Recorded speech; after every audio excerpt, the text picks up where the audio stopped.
Hello students, आज हम science technology and medicine in colonial India MA third semester के paper पर आज हम बात करेंगे। इस पेपर के अंतर्गत एक टॉपिक है सर्वे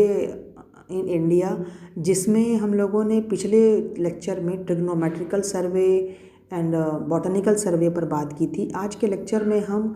जियोलॉजिकल या भूगर्भ शास्त्रीय अन्वेषण और आर्कियोलॉजिकल सर्वे या पुरातात्विक सर्वेक्षण पर आज हम बात करेंगे। पिछले लेक्चर में जैसा कि हम लोगों ने जाना कि ट्रिग्नोमेट्रिकल सर्वे और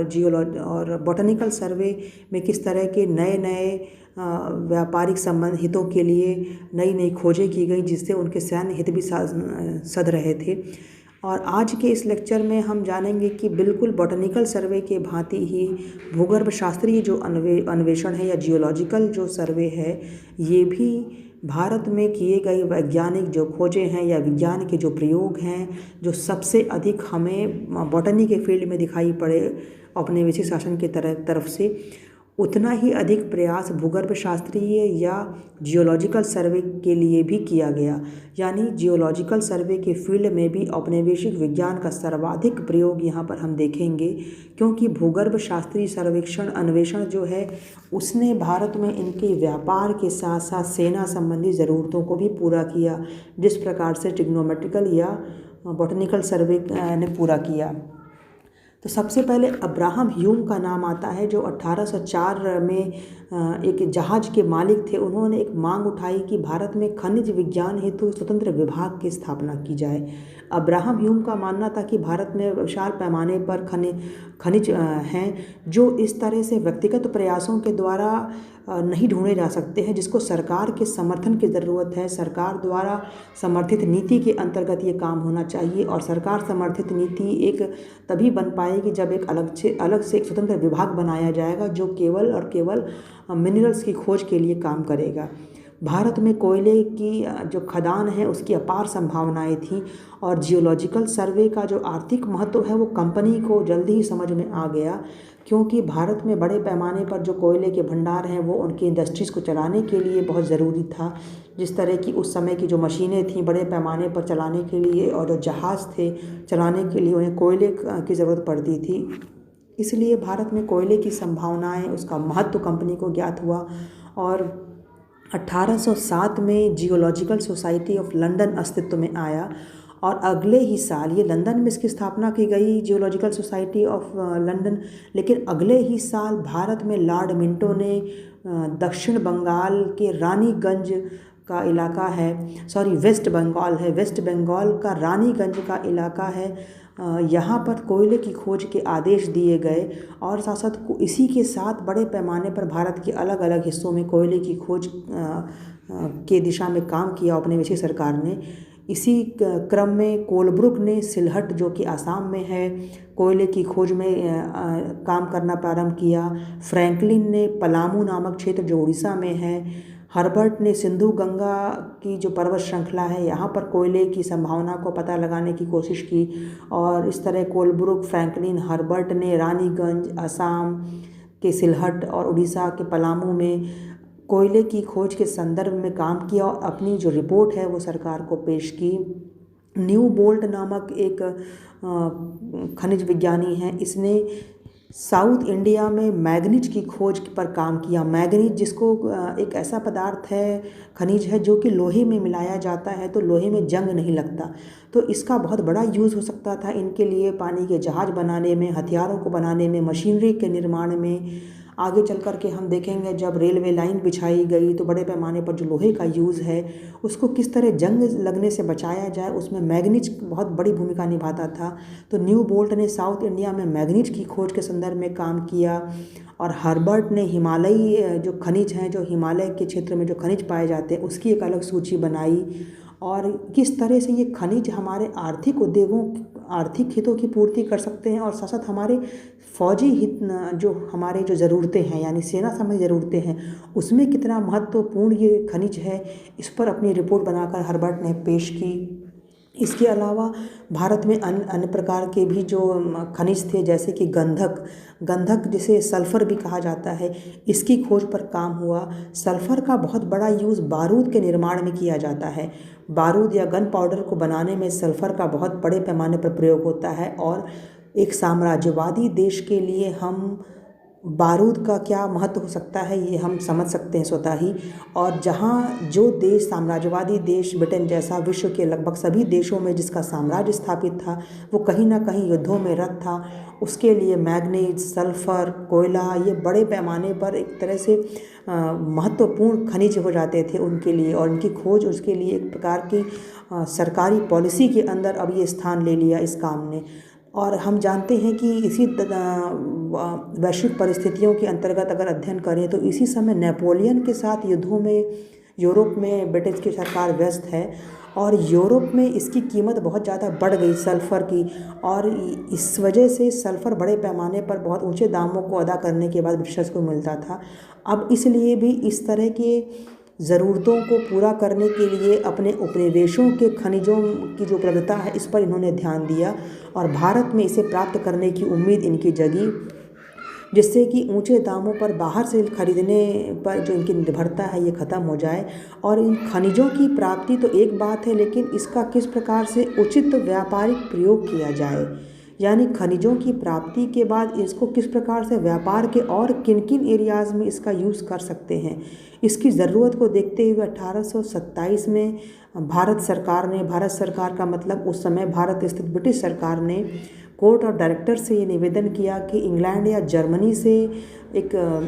व्यावहारिक या प्रशिक्षित खनिज विज्ञानी या जो मिनरलोजिस्ट होते हैं उनको भेजा जाए, जिससे कि इन खनिजों को किस प्रकार निकाला जाए, इनका यूज़ क्या किस तरह की हो सकता है, इस पर वो अपनी एक व्यापक रिपोर्ट बना करके दे पाएँ। और ऐसे में जो कोयला है भारत में सबसे महत्वपूर्ण भंडार इसके देखे गए। और कोयला प्राचीन काल से ही भारत में पाया जाता था। लेकिन यहाँ सबसे बड़ी एक बात निकल के सामने ये आई कि भारत में जब कोयला बड़े पैमाने पर प्राचीन काल से पाया जाता था, खासकर दामोदर वैली की ज़मीन के आसपास बड़े पैमाने पर इग्नियस रॉक मिली हैं या आग्नेय चट्टानें,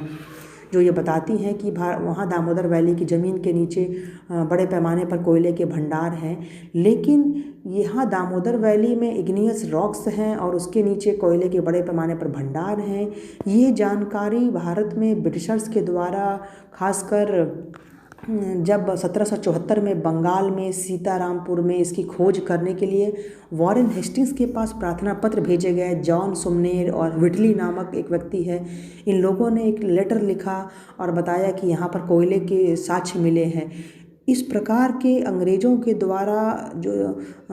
साक्ष्य जाहिर होने के पहले कोई जानकारी नहीं मिलती कि दामोदर वैली में पाया जाता था कोयला, ये बड़े आश्चर्य की बात है। जबकि ब्रिटिशर्स ने पता लगाया कि प्राचीन काल से यहाँ पर इग्नियस रॉक यहाँ पर हैं, इसके अवसाद यहाँ पर जमा हैं। इसका कारण संभवतः ये भी रहा होगा कि बड़े पैमाने पर भारत में लकड़ी के भंडार भी पाए जाते थे, लकड़ियाँ बहुत अधिकता भारत में थी। शायद इसलिए भी लोगों की ज़रूरतें कोयले की तरफ नहीं दिखाई पड़ती हैं। उनकी जो भी ज़रूरत रही होगी ऊर्जा संबंधी, उन्होंने लकड़ी से पूरी कर ली, इसलिए कोयला उपेक्षित रह गया। जबकि बाद में जब रिसर्च किया गया तो ये पता लगा कि भारत में प्राचीन बहुत पुराने समय से ये भंडार मौजूद हैं इसके। लेकिन 1774 में इसकी जानकारी के बाद भी अंग्रेज़ों ने जब जानकारी हासिल भी कर ली तो 50 साल तक कोयले का जो निकाला जाना, इसकी ढुलाई करना, ये काम बहुत ठहराव सा इसमें आ गया, क्योंकि इसकी ढुलाई की सुविधा नहीं थी। बड़े पैमाने पर जो संचार के माध्यम थे वो उस समय नहीं थे, तो इसलिए ये काम 50 सालों तक रुका रहा। लेकिन इसका रुकने का मतलब ये नहीं था कि अंग्रेज़ों ने इस दिशा में कुछ काम नहीं किया, बल्कि 1836 में कंपनी ने भारत में कोयला खनिज संसाधनों के लिए कमेटी बनाई। कोयला खनिज संसाधन खासकर कोयले के लिए ही अलग से कमेटी बनाई गई और ये कमेटी भारत में औपनिवेशिक विज्ञान के विकास में एक मील का पत्थर साबित हुई। और ये मील का पत्थर कैसे साबित हुई? क्योंकि इस कमेटी ने पहली बार भारत में कोयले की कितने प्रकार की किस्में पाई जाती हैं, वो कितनी वैरायटी हैं, और उसमें अच्छे प्रकार के, निम्न प्रकार के और ख़राब प्रकार के जो कोयला है और अलग अलग कैटेगरी के या क्वालिटी के जो कोयले हैं उनका कहाँ कहाँ यूज़ किया जा सकता है। और इसके अलावा अन्य दूसरे प्रकार के भी मिनरल्स की सूची तैयार की गई, यानी अब उनके पास एक लिस्ट बन गई कि इस कमेटी ने बनाई कि भारत के किन किन हिस्सों में किस किस प्रकार के कौन कौन से गुणवत्ता के कौन से खनिज पाए जाते हैं। साथ साथ ट्रिग्नोमेट्रिकल सर्वे के अंतर्गत जो विकास किया गया था कार्टोग्राफी या मैप का, उस मैप में अब ये दर्शाया जाने लगा एक ही साथ एक मैप में कि किस किस क्षेत्र में कहाँ कहाँ पर किस प्रकार के खनिज पाए जाते हैं। आज जिस प्रकार का हम मैप में हम दर्शाते हैं एक ही साथ कि भारत के इस मैप में कि भारत के किस किस हिस्से में कौन से खनिज कहाँ कहाँ पाए जाते हैं, ठीक उसी प्रकार उस समय अब कागज़ की एक टुकड़े के द्वारा ही उन लोगों को बैठे बिठाए ये जानकारी मिल जाती थी कि भारत के किस हिस्से में कहाँ पर कौन से खनिज पाए जाते हैं। तो बड़े पैमाने पर इन्होंने आज जिस प्रकार के जो हम भौगोलिक अध्ययन करते हैं, जो मैप का जो महत्व हम देखते हैं भूगोल के अंतर्गत, इस सब को किस तरह से इसका विकास औपनिवेशिक काल में किया गया और फर्स्ट टाइम एक प्रशिक्षित या ट्रेंड जियोलॉजिस्ट को बुलाया गया और काम पर लगाने की मांग की गई। भारत की ब्रिटिश सरकार ने मांग की लंदन स्थित सरकार से और कहा कि ट्रेंड जियोलॉजिस्ट को काम पर लगाने से सबसे बड़ा फ़ायदा ये होगा कि जो निजी निवेशक हैं,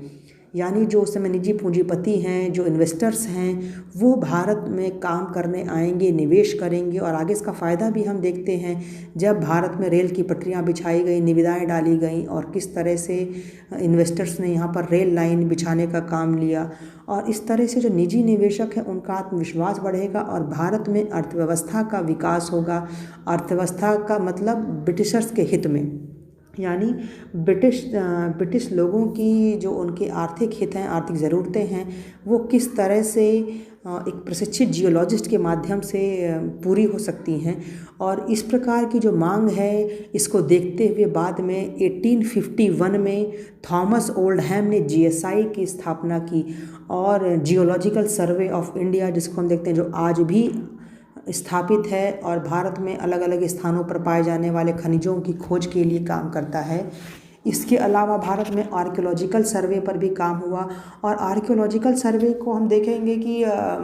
एक तरह से ब्रिटिशर्स को किसी तरह डायरेक्ट ये आर्थिक लाभ नहीं पहुंचा रहा है, इसलिए इस पर भी इन्होंने ध्यान दिया। लेकिन ये इनकी व्यक्तिगत रुचि का मामला था कि इसका उद्देश्य था भारत का पुरातात्विक अध्ययन करना, भारत का जो आर्कियोलॉजिकल जो स्टडी है, भारत में जो सभ्यताएं हैं या भारत में जो स्मारक है, कब उसकी क्या उसका काल क्या रहा, काल का निर्धारण करना, तमाम प्रकार के जो स्मारक हैं उसकी खोज करना, खुदाई करना या संरक्षण करना।